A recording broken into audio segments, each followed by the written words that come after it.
Global TV News Prime. Large voters turn out across Ekiti State to elect a new governor.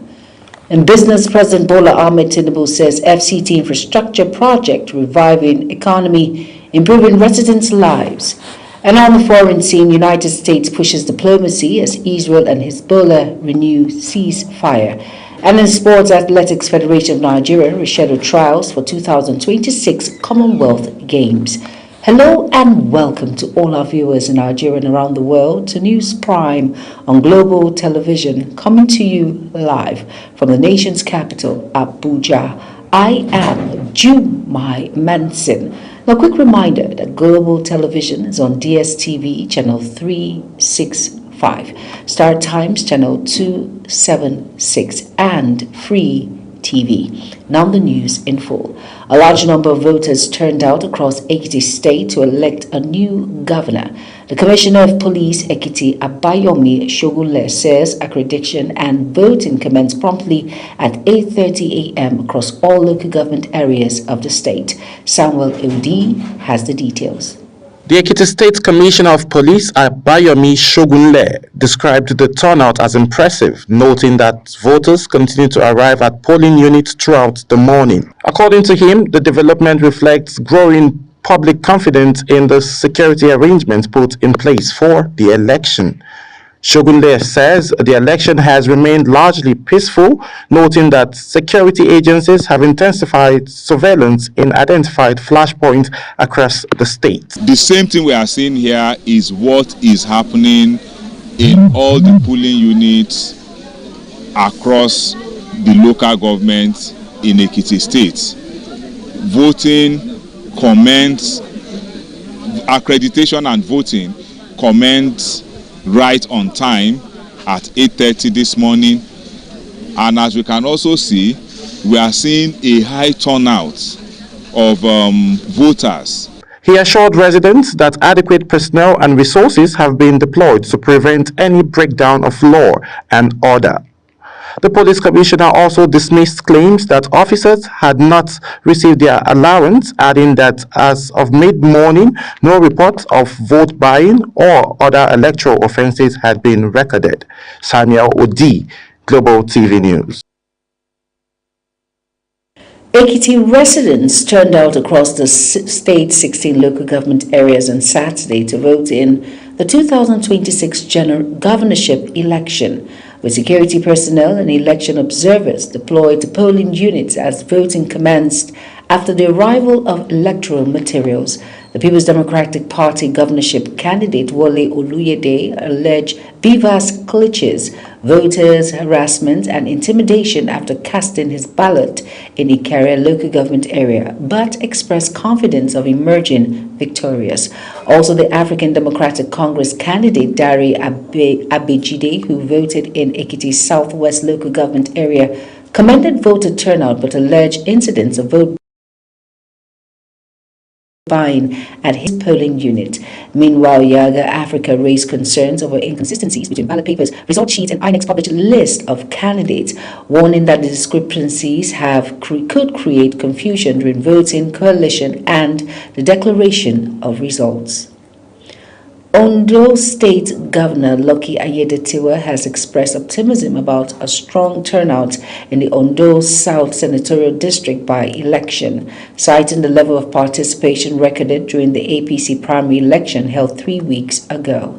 Speaking after voting in Ilaja local government area, Aiyedatiwa said the party's candidate, Professor Dayo Fuduyile, enjoys widespread acceptance across the district and expressed confidence that voters will come out in appreciable numbers despite the exercise being a by-election.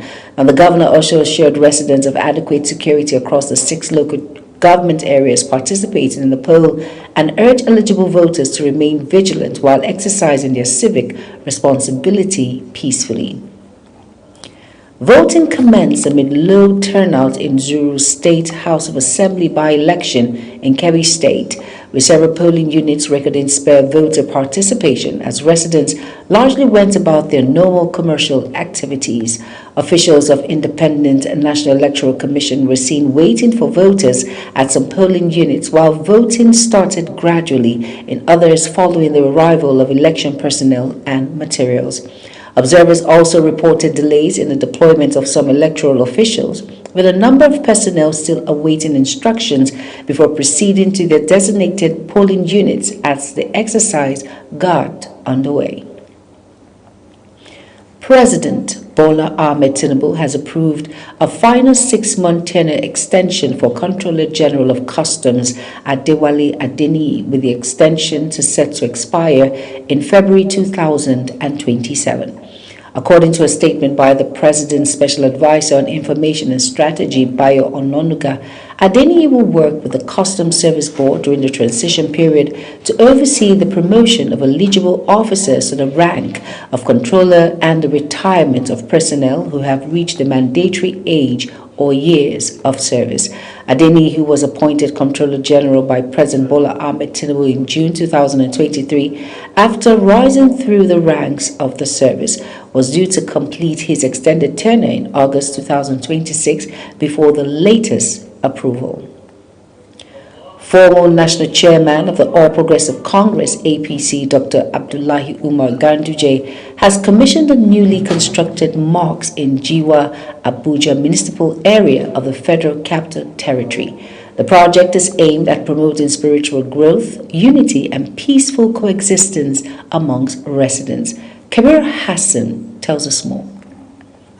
Residents, community leaders, and religious faithfuls gathered in Jua to witness the commissioning of the newly built mosque. Speaking at the event, the former national chairman of the All Progressive Congress, Dr. Abdullahi Umar Ganduje, described the mosque as more than a place of worship, saying it will serve as a center for moral guidance, community development, and social harmony. This mosque is for religious purposes. This mosque is for prayers. This mosque is for education. Therefore, it is important for us to ensure that all the activities that are going on, that will be going on here, they are all for religious purposes. Ganduje called on worshippers to use the facility to promote peace, unity, and the values of compassion and tolerance. The Emir of Jua, Dr. Idris Musa, expressed appreciation to Ganduje and all those who contributed to the successful completion of the project. He noted that the mosque will meet the growing spiritual needs of the community and foster stronger bonds among residents. We sincerely thank Dr. Abdullahi Umar Ganduje and all others who participated in this project. We are grateful for this gesture and support shown to our community. This mosque will serve as a place of worship, learning, and unity for our people. Residents at the event described the project as timely, expressing optimism that it will contribute to social and spiritual development of Jua and surrounding communities. Kabir Hassan, Global TV News. Meanwhile, the Emir of Jiwa has honored Aminu Abubakar with the traditional title of Alheri Kasar Jiwa in recognition of his contribution to community development and humanitarian service. Kabir Hassan tells us more.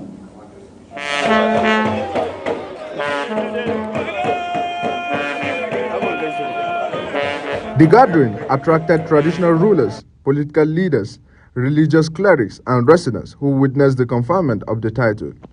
The Emir of Jua, Dr. Idris Musa, said the honor was in appreciation of Aminu Abubakar's commitment to supporting community development initiative and improving the welfare of residents.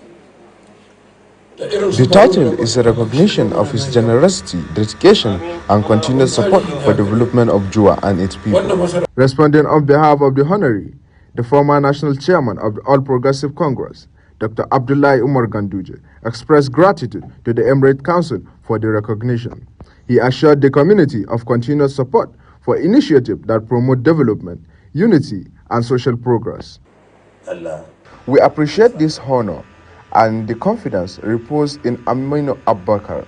The title Alherin Kasar Jiwa, which translates to the benefactor of Jiwa land, is traditionally bestowed on individuals who have made significant contribution to the growth and well-being of the community. Kabir Hassan, Global TV News.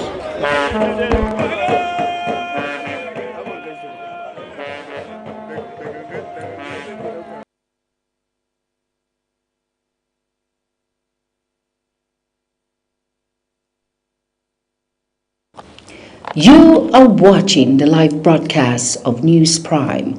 News Prime continues after this weather forecast, plus business, foreign, and sports stories on the other side of this break. Please stay with us. Hello there. Looking at this satellite imagery, an active storm system moved across the northwestern region late Friday night into early hours of Saturday, bringing widespread rainfall to much of the area before gradually exiting to the west. At the same time, another persistent storm lingered over parts of the southwest, bringing significant rainfall totals. Abeokuta recorded an impressive 111 millimeters, while the surrounding areas also experienced heavy downpour. Currently, a large and active weather system is delivering widespread rainfall across the northeast and parts of the north-central region. As we move into Sunday morning, these storms are expected to shift westwards, bringing morning rainfall to much of the northwestern region and isolated showers over the north-central region. Moderate rainfall is also expected along the coastline, the southeastern region, and parts of the southwest. By evening hours, rain chances remain high, with moderate to heavy rainfall forecast across much of the south and the extreme northern region, while isolated chances of light to moderate showers are expected to the central states. And that's your weather forecast. Join us again.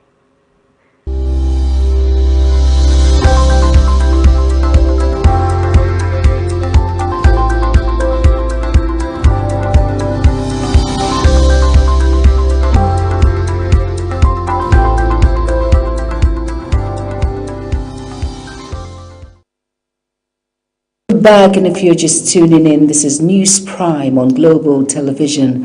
Thank you for staying with us. In business now, President Bola Ahmed Tinubu says ongoing infrastructure development in the Federal Capital Territory is helping to revive economic activities and improve the quality of life for residents. The president made the remark during the commissioning of Collector Road CN2 linking Atero Road N16 and Atsinor Road N20 in Abuja's Kantampe district. Kabir Hassan reports. President Tinubu, represented by Vice President Kashim Shettima, said the newly completed Collector Road CN2 is expected to unlock economic opportunities and improve connectivity across districts in the nation's capital. The president said the road, which links Katampe and Mabushi district, will ease traffic congestion and provide easier access to homes, markets, and businesses. According to him, infrastructure development remains central to the Renewed Hope agenda, with a focus on creating jobs, stimulating investment, and improving residents' lives. Tinubu noted that the installation of solar power streetlights along the corridor will support commercial activities by enhancing safety and extending business hours. The importance of this road cannot be overstated. It links Katampe and Mabushi districts and connects them to major road networks. It cuts through homes, markets, and businesses. It eases the daily struggle of our people. No more hours lost in gridlock. No more dust in the dry season. No more mud when it rains. That is what good governance delivers: security, mobility, and dignity.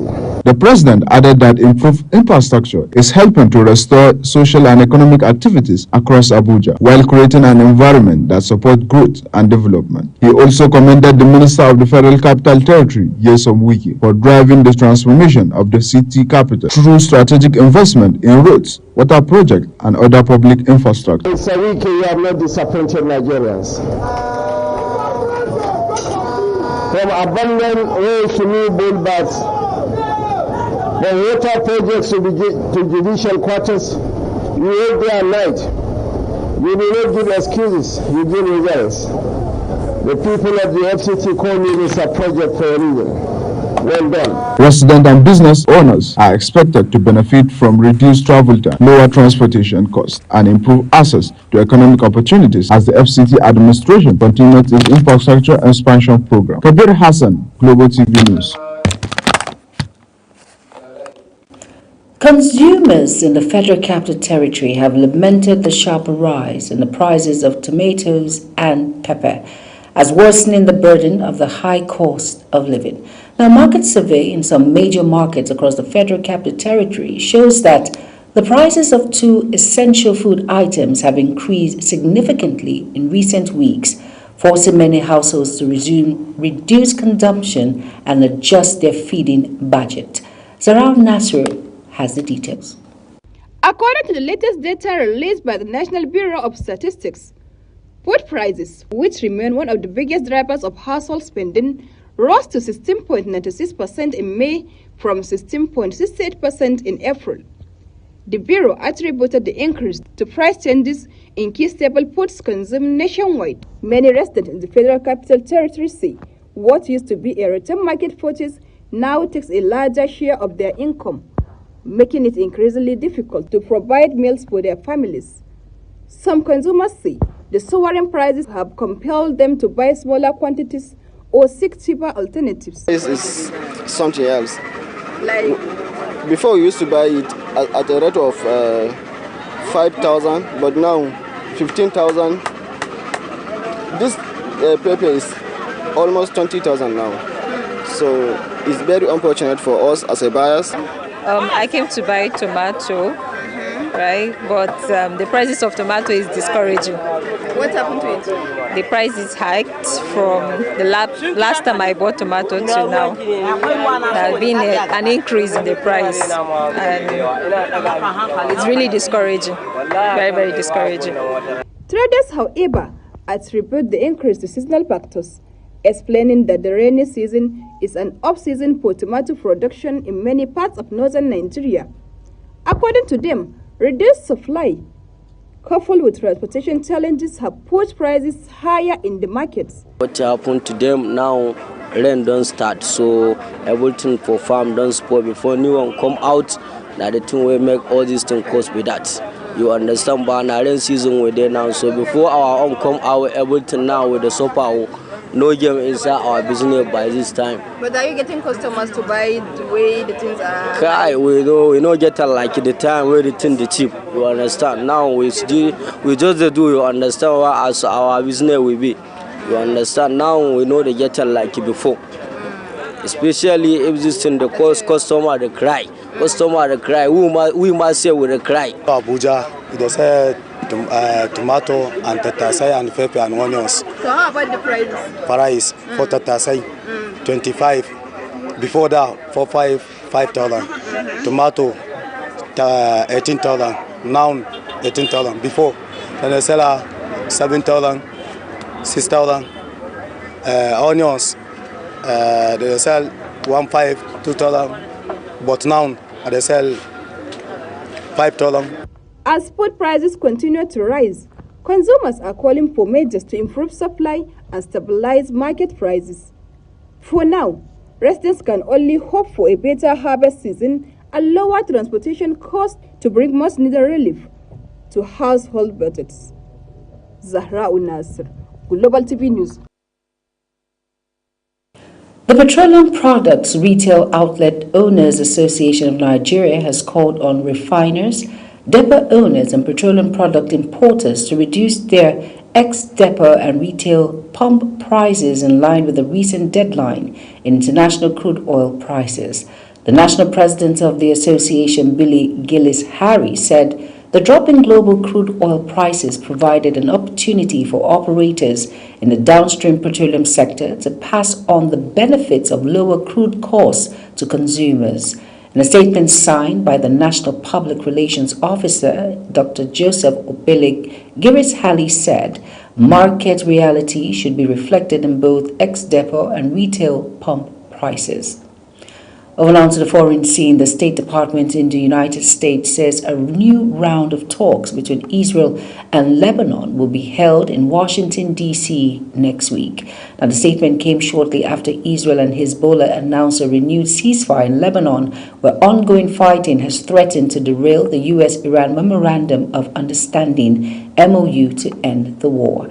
The State Department said U.S. Secretary of State Marco Rubio had spoken to Lebanese President Joseph Aoun and underscored that Lebanon's bilateral negotiations with Israel represents the only feasible path to reconstruction, economic recovery, and ending recurrent cycles of violence.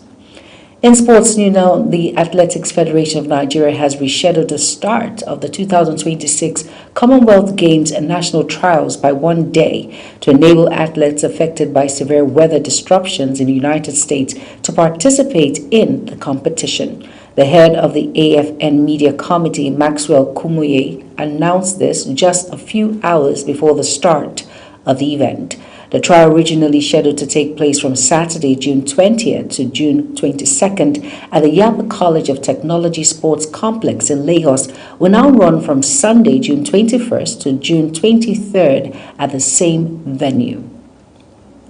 As Global TV News Prime comes to an end, let's take a quick look at our top stories again.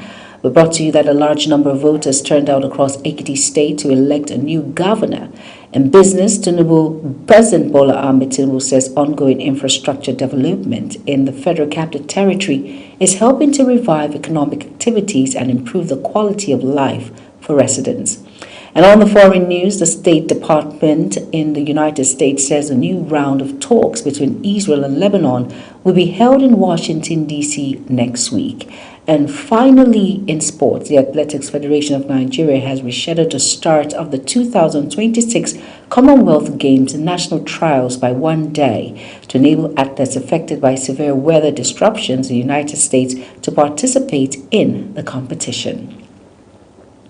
Now that's it on News Prime. A quick reminder that Global TV is on DSTV channel 365, Start Times channel 276, and Free TV. Now kindly follow us across all social media platforms now showing on your screen by using @GlobalTVNG. I am Jumai Manson. Thank you for watching.